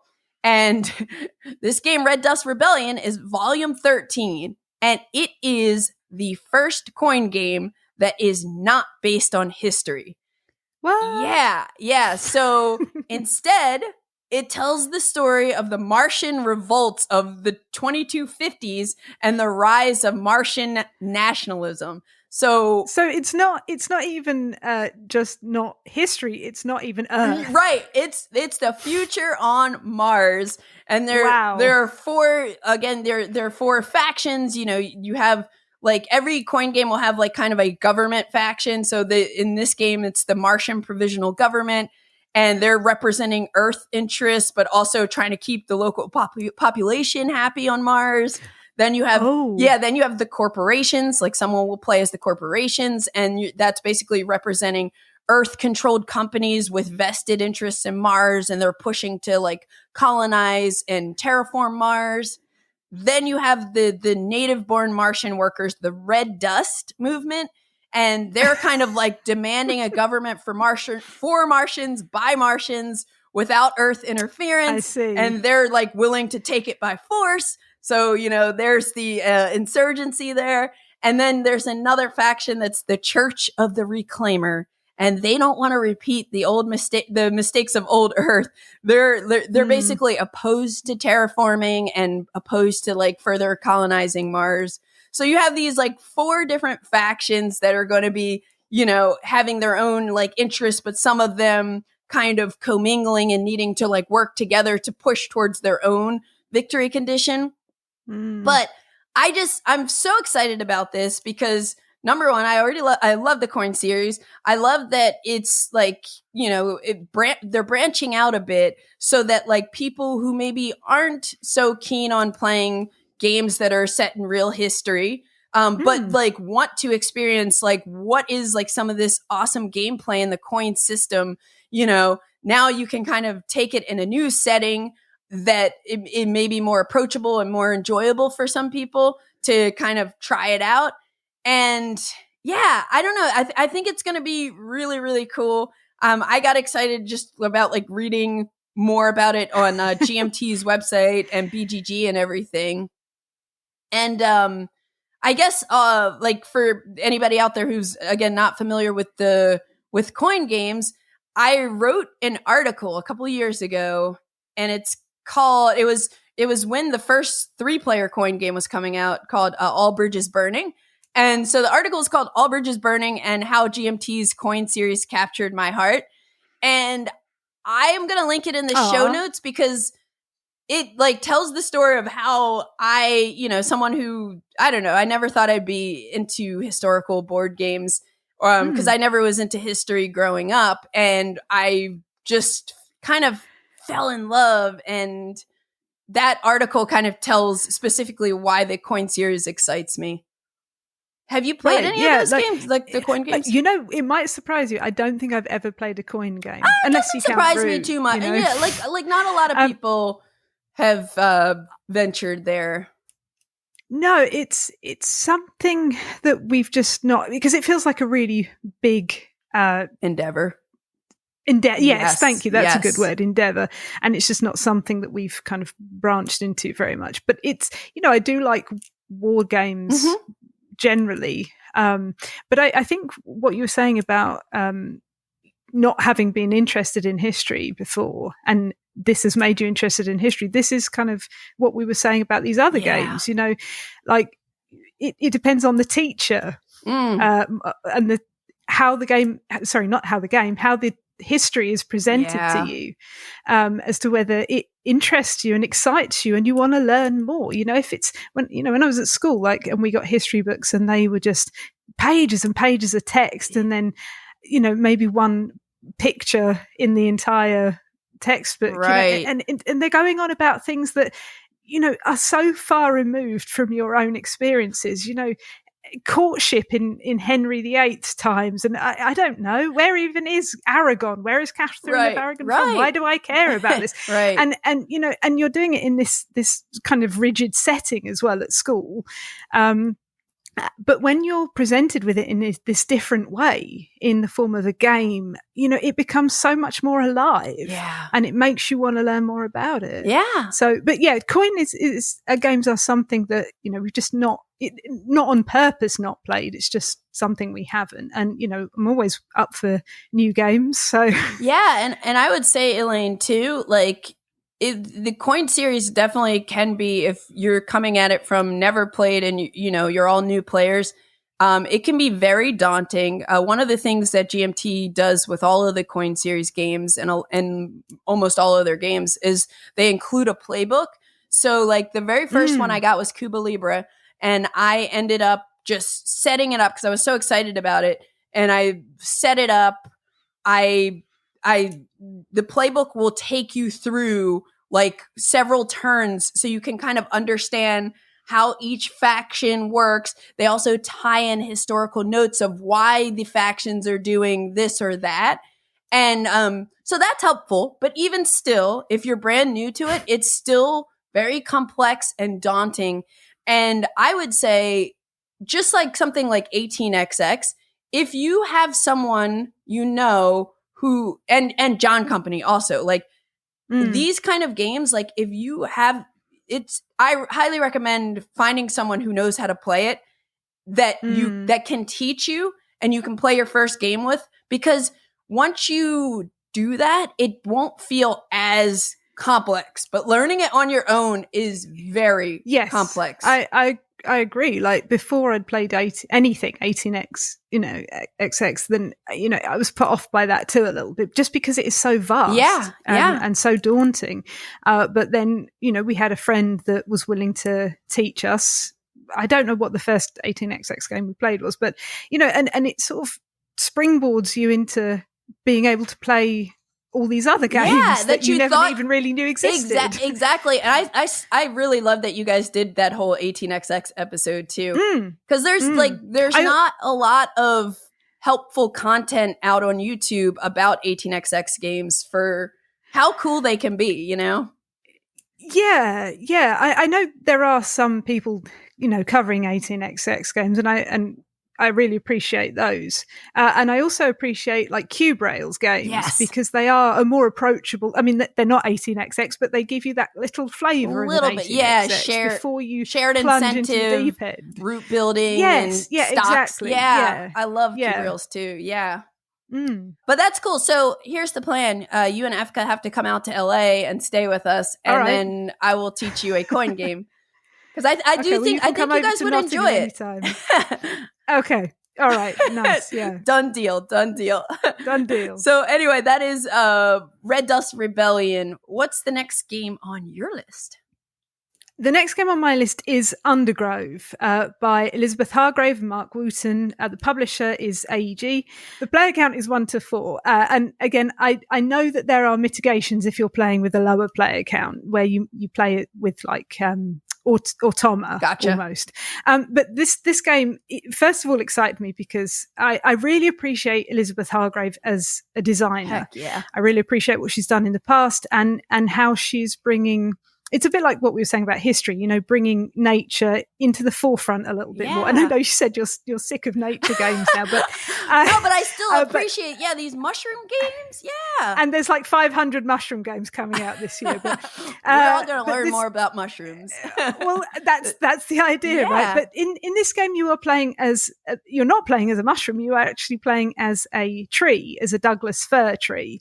But you are trying to work symbiotically with the mushrooms that you will put out, all the players will put out on this kind of modular board. You will build the board over time in order to build your own, or grow your own rather, trees and from roots and seedlings that you will be planting.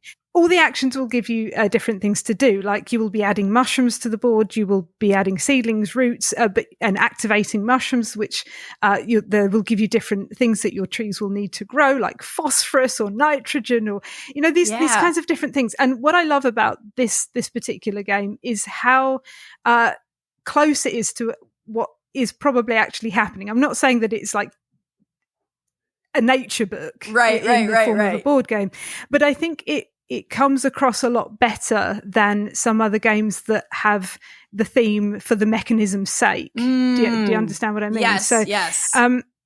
Like she made sure that all the mushrooms that are included in the game have some relationship in real life to the fir trees. Like, so it's not mushrooms that will grow by oak trees, it's mushrooms that will grow by fir trees. Yeah. I know she's very passionate about like mushrooms and studying them. She really is. Yes. So that definitely comes through. And nature in general. Yeah. Right. So there, I love learning about nature. I love learning about mushrooms. I know nothing about mushrooms.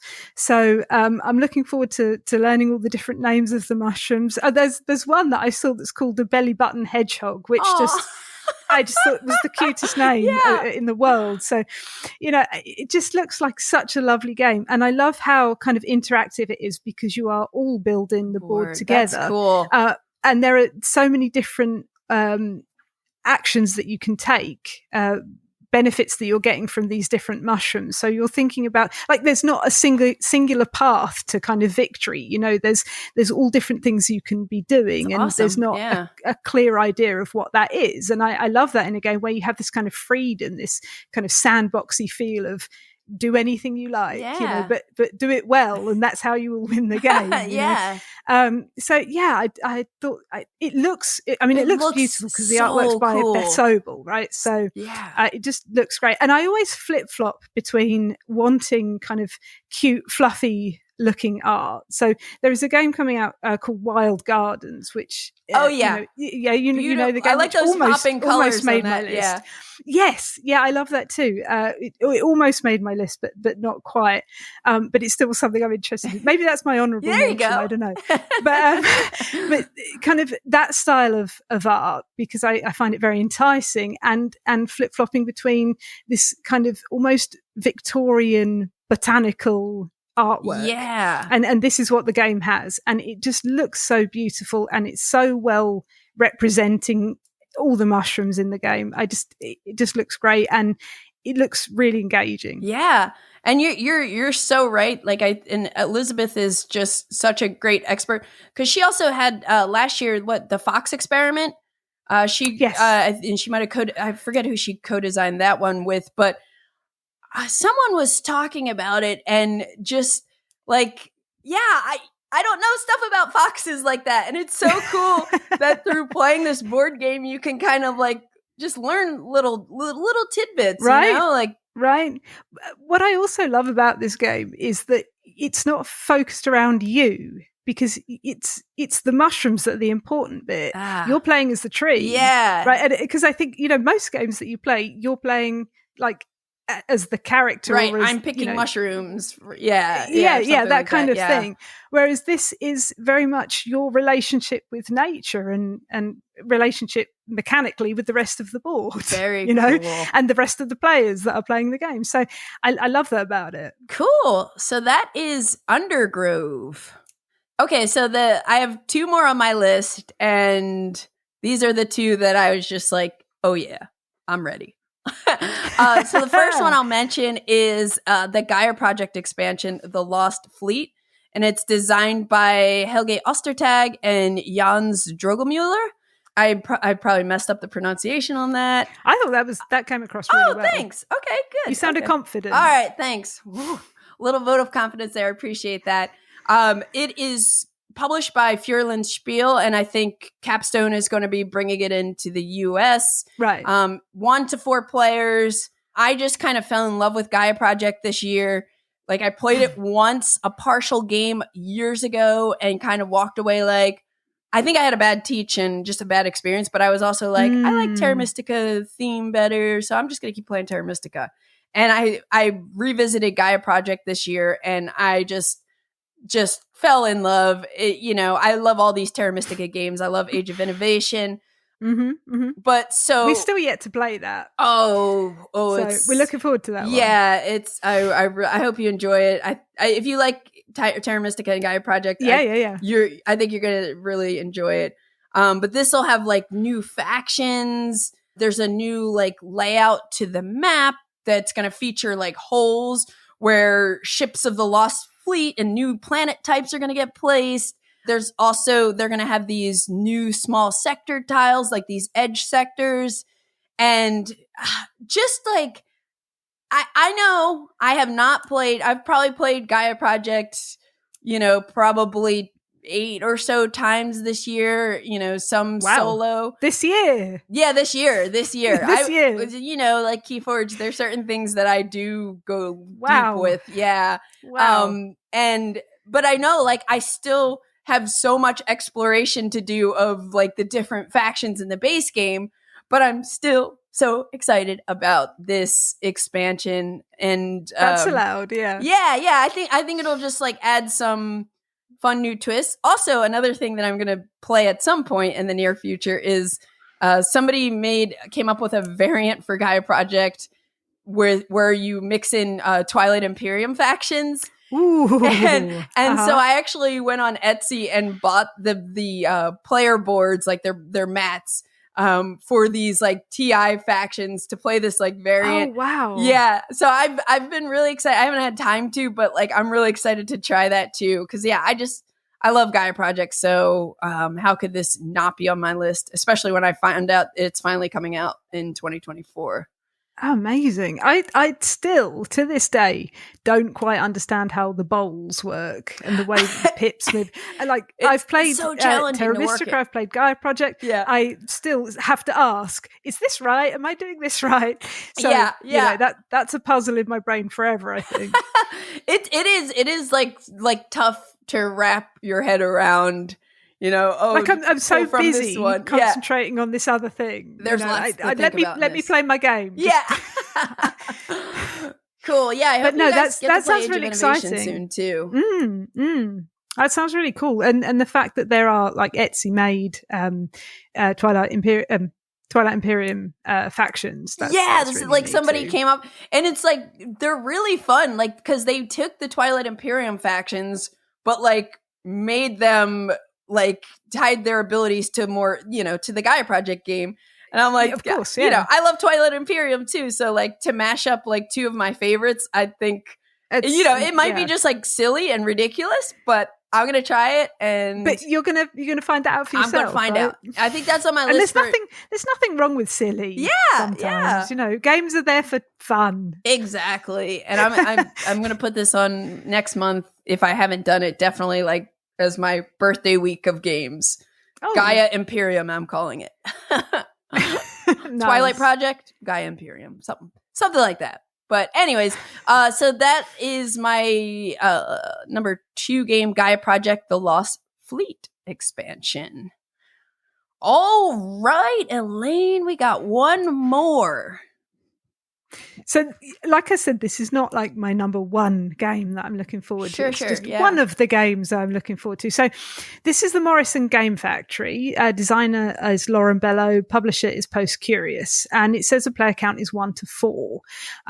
And again, I don't know quite how that works with lower player counts or higher player counts. I don't know if you've played anything by Post Curious before. I have not, but I bought something. I think the Emerald, because someone told me about it.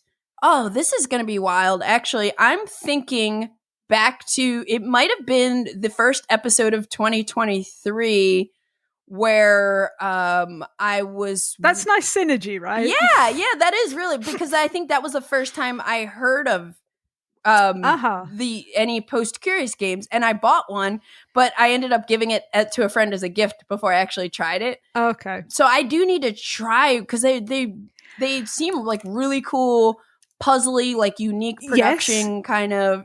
Yeah, don't they just? So, I mean, I love Exit and Unlock and all those kind of escape room in a box type games, but the Post Curious games I've never played.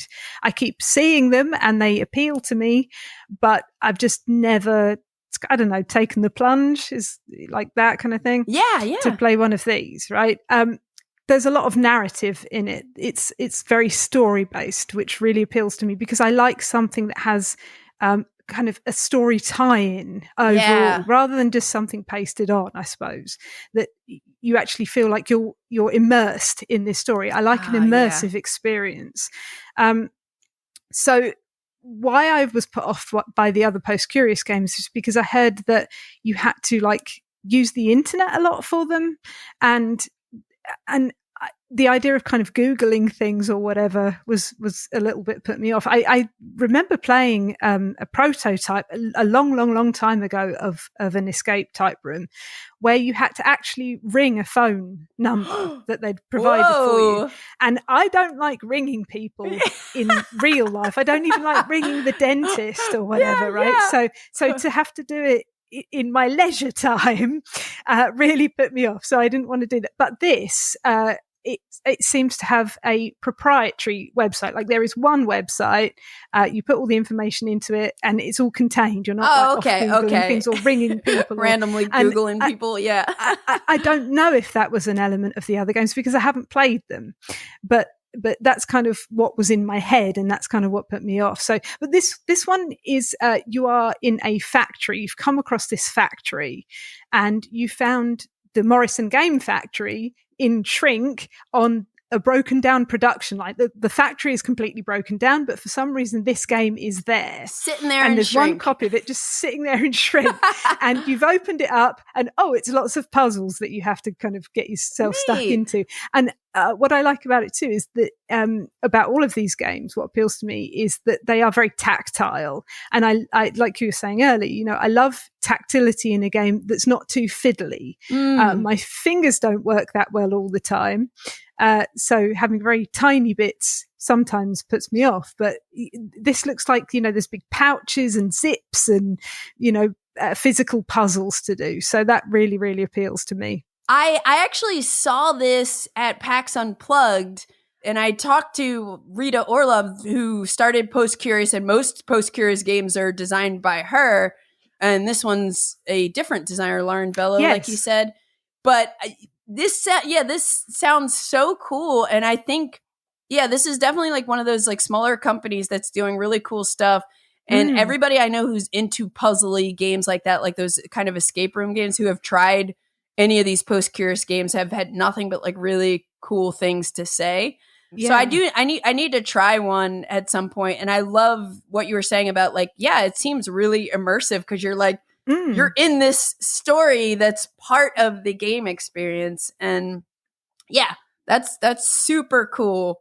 So that is the Morrison Game Factory.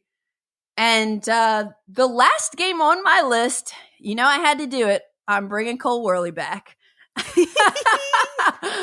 Arcs.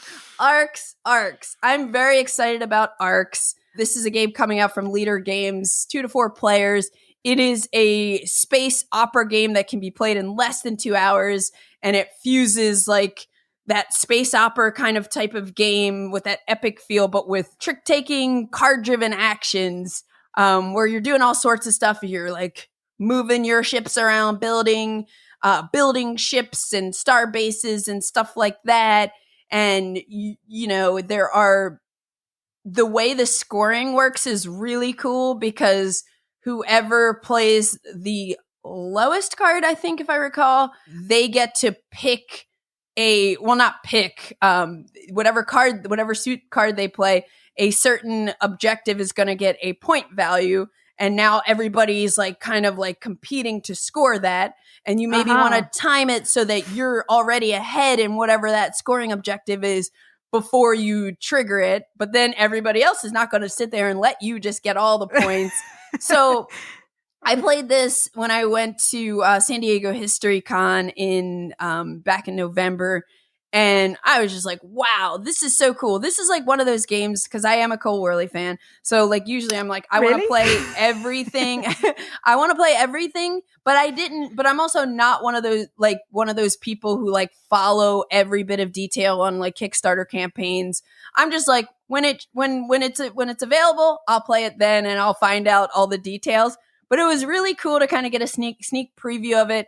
And I'm telling you, I have a friend of mine who like none of Cole's games have really like hit with him, but I'm like, I think he's gonna like this really might be the one. I think this is gonna be the one. So if you're like my friend out there, like, and you're kind of, some of Cole's games haven't really hit with you, this one might be worth checking out. Especially if like that idea of a reduced time space opera game, but very like inventive that it uses like some trick taking card mechanisms for your action selection. Neat. It sounds incredible because, when you have a game like Twilight Imperium that takes a long time and needs a lot of players, it doesn't come to the table as often as you might want it to. Right. So to have a smaller version of that it sounds amazing. Yeah, where you get that kind of experience, and they're modules and stuff, and you can play it as a campaign too. Like, I think the campaign sounds like it's gonna be cool, but like I just played a standalone game of it. But yeah, the other like really neat thing I'll bring up about it is the way combat works is very cool, because there's no like the defensive person doesn't do anything. It's all driven by the offensive person, right? And you can kind of choose which type of dice that you're gonna roll, and they have different, there are different risks and rewards to using different types of dice. And so I thought that was really neat, and also is like one of the things that probably speeds up the gameplay, because it's not like, okay, Elaine, now you have to roll for your dreadnoughts. Okay, now I have to roll for my little fighter ships. It's like, nope, whoever the active player is, pick which dice you want to use, and wherever you're battling, and roll them and see what happens. That sounds great. Yeah, sounds so really I'm pretty excited about Arcs. And they're going to have done it well. Oh yeah, that kind of combat. So yeah, totally. Awesome. Elaine, you've put like so many cool games on my radar, and then just reinforced mine too. Yeah, and then like the ones that I knew about that I was like already thinking like, yeah, that's gonna be cool. You kind of reinforced my excitement for those too. Nice. But yeah, it's been a blast talking to you, and I really like I wish we lived closer so we could actually like play games together and hang more. You are welcome to Nottingham anytime. Oh, thank you. I do. I need to make my way out there one day. I'm gonna take you up on that, and we'll play some games together. Maybe someday we'll make it to California too. Yes, you always have a place to stay if you're in the LA area. Assuming I still live here too. I'm like, how would that work if like 10 years from now you come, you're like, Candice, I'm ready to stay in LA. And I'm like, oh, this is awkward. We're in hopefully Seattle. We'll keep in contact, right? Won't just turn up at your door like knock, knock, knock, and like some little old lady answers the door and she's like, go away. Who are you? I'm like, do you want to play board games? maybe I could, get someone else to play board games. I always feel like now we don't do review copies at all. Okay. We are out of review. We are not doing them at all. Cool. Good, I always feel like I'm a little bit more behind the curve. But so it was really great to hear, your picks, because quite a lot of those I'd not heard of. On the ones, like you said, the ones I had heard of, I was like, yeah. Okay, this sounds great. Right. So awesome. Well, yeah, it's been so great talking to you, and thanks again for being here. Thank you. It's been a blast. You've been listening to the Board Game Geek Podcast, produced and edited by Candice Harris. Special thanks to Matt Fonda for editing and mixing our music. Be sure to visit us on the web at BoardGameGeek.com. You can also find us on YouTube, Twitter, Blue Sky, Instagram, Facebook, TikTok, and Twitch under Board Game Geek. You can reach us by email at podcast@BoardGameGeek.com. Thanks for listening, and happy gaming!